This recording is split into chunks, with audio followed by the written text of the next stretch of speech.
Hey, what's up everyone? This is Anthony from Anthony's Customs, and for this review we are looking at the original Beast Wars Megatron figure. This is the original one right here. This is the anniversary one that's updated to be a little bit more accurate to the show. It is in the metallics that they did for the anniversary.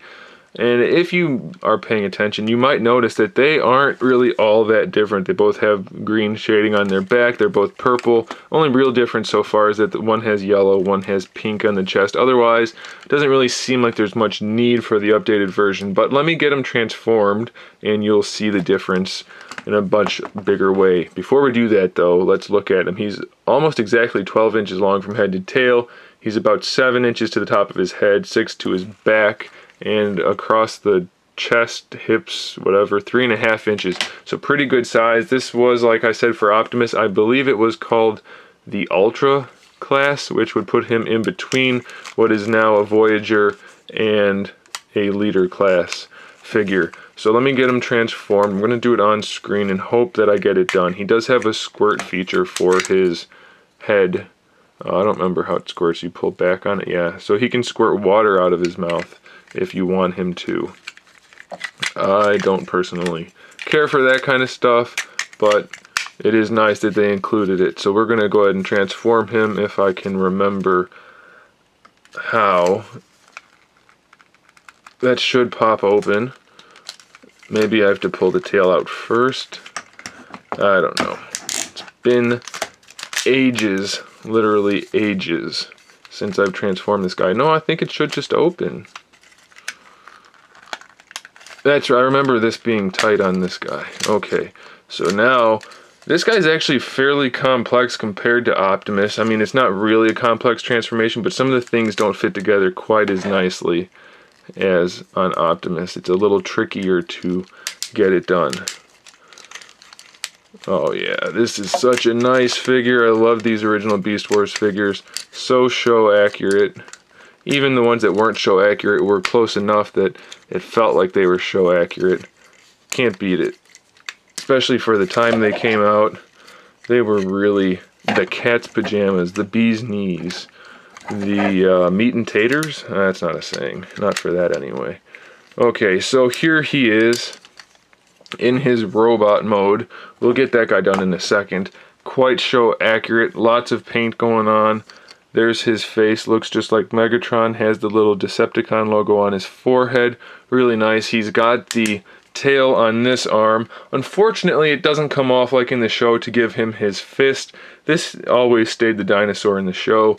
This one, he did have a regular fist hand. Maybe that came off too, though I don't remember. It's cool because he does have, let me see, maybe I have to put it like this.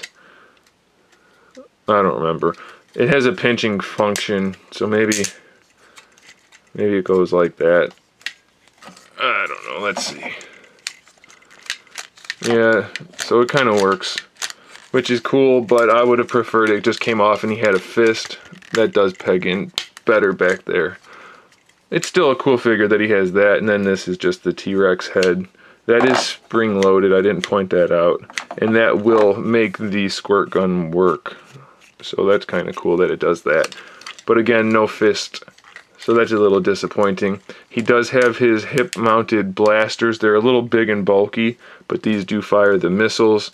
You can just kind of fold them back if you don't want to use the missiles or use the blasters at all. And they get kind of hidden by doing that. He has a bit of kibble, but it's kind of show accurate to have the flaps back there. So I'm not really going to complain about it.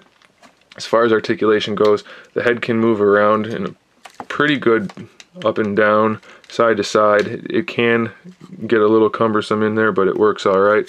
The shoulders swivel here. They have a hinge here, bicep swivel, elbow hinge, and then that's it for that one. All the same articulation on this side, bicep swivel, shoulder hinge, swivel, and then he's got the elbow hinge. It's a little high, but it is in there. He does have a waist twist, the hips, full range of motion. These rotate at the knee, full knee, and then the feet, they don't really have too much useful articulation. But still, for the time, really good figure. And let's see how tall he is. He's about 7.5 to the top of his head. I don't know, about 7.5 wide, so pretty bulky figure. Let's look at this guy real quick, just so you can see the differences. This head's not horribly inaccurate. They ended up going with a fairly similar look for the show, as you saw in the anniversary edition. So that's pretty much the only sculpted change. The rest is just a matter of paint. So we'll just kind of throw him together so you can see. Not fully transformed, you can see the head's a little bit different, and then the rest is just paint. The new one is much nicer than the old one, so that's why I have to recommend you get the anniversary edition. If you can only get this one, it'll do. He's got a much more Megatronian, if that's a word, look to his head, so it's kind of an homage to the tank version, not the tank, the pistol version of Megatron. So anyway, this is the anniversary edition. This is the one I recommend. This is a really awesome figure. So there it is, guys. Thanks for watching. Stay tuned for more figure reviews, custom figures, and other good stuff. How do I want to pose him for the final shot? It's not really too much of a pose, but that'll do. And in the meantime, keep collecting.